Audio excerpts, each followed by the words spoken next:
Cette veille documentaire relative à l'actualité sanitaire et sociale du mois de septembre 2014 a été réalisée à la fois par Madame Parent et Monsieur Le Sueur, tous deux professeurs de ST2S au lycée Édouard Gand à Amiens. Alors, cette veille documentaire qui se présente tout d'abord sous la forme d'une bibliographie s'est intéressée à l'actualité sanitaire et sociale du mois de septembre 2014. Alors, les documents qui ont été retenus l'ont été parce que, premièrement, ils présentent une information qui est pertinente au regard de l'actualité, c'est-à-dire qu'elle a de l'importance, qu'elle est fiable parce que les professionnels qui en parlent sont compétents dans le domaine de la santé et du social, et enfin, qui prend appui sur des supports diversifiés. Voici donc la bibliographie qui a été réalisée à partir de l'ensemble de ces documents.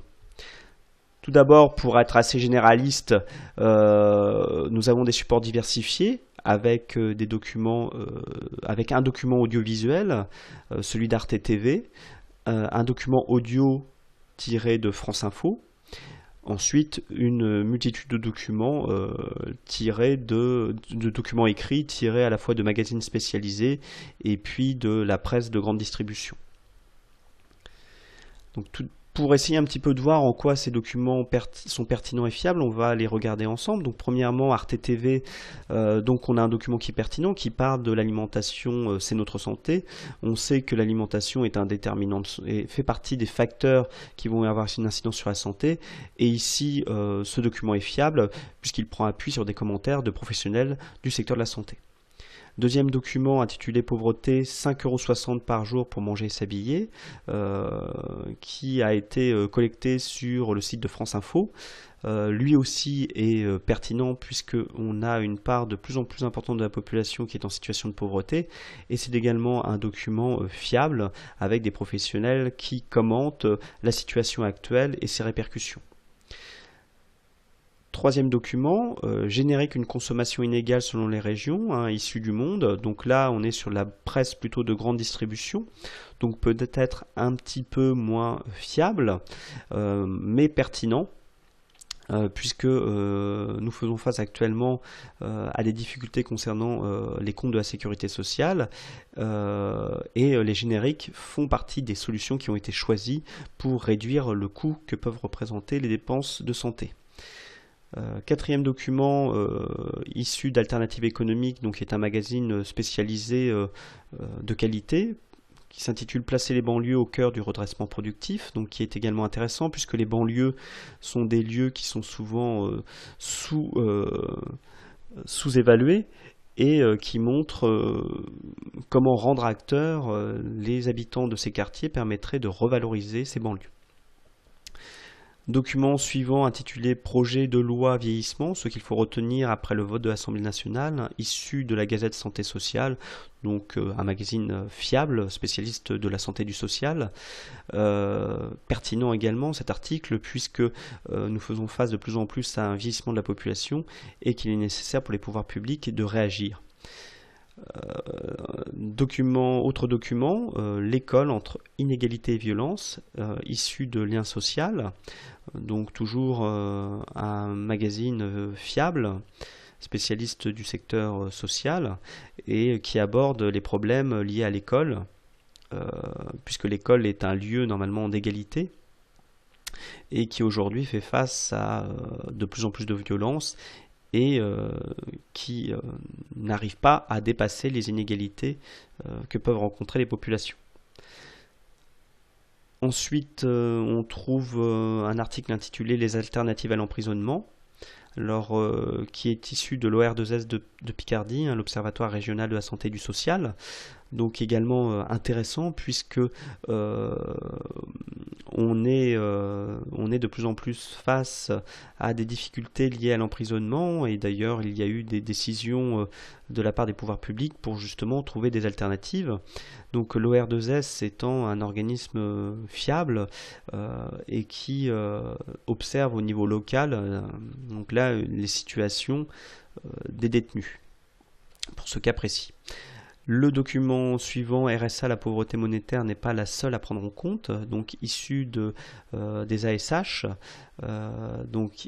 également un magazine fiable, Euh, et ici, particulièrement intéressant, puisque souvent on associe la pauvreté à l'argent, mais il n'y a pas que la pauvreté monétaire, il y a d'autres pauvretés qui existent. La santé, un capital en construction dès l'enfance, issu de ADSP, donc un magazine également fiable dans le secteur. Et ici, un document pertinent, puisqu'on sait que la santé se détermine dès l'enfance.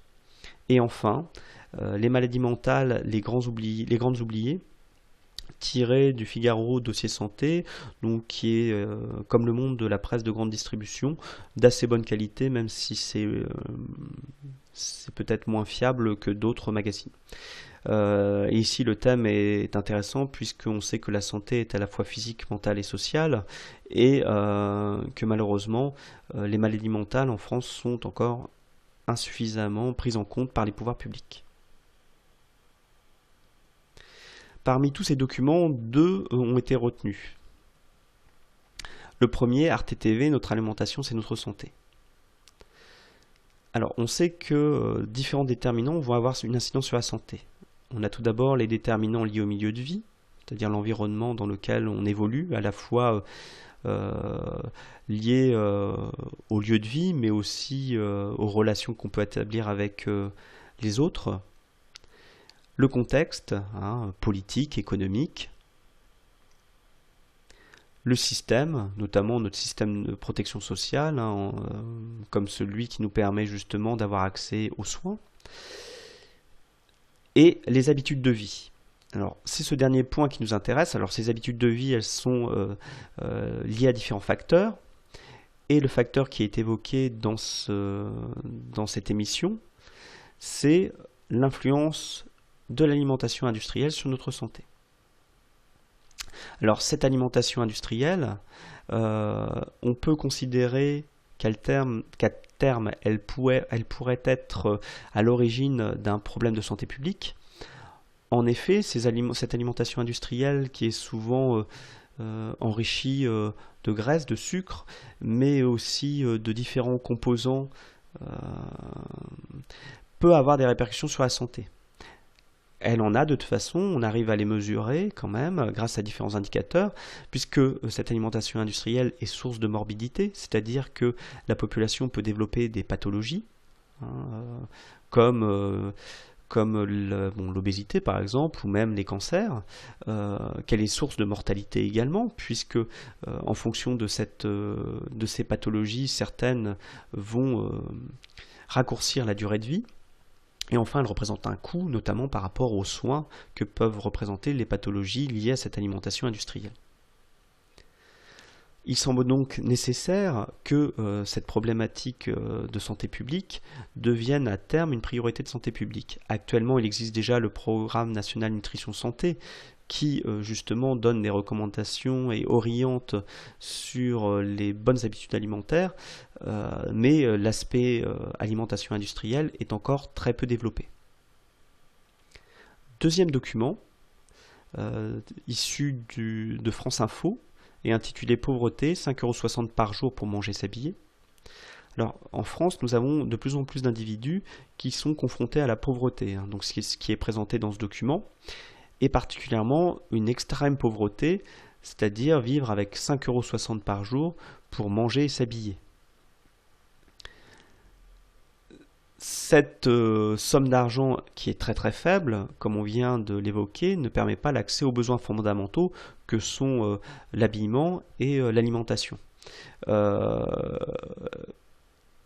évidemment, cette pauvreté ne permet pas l'accès à d'autres besoins fondamentaux, comme l'accès à un logement ou l'accès aux soins.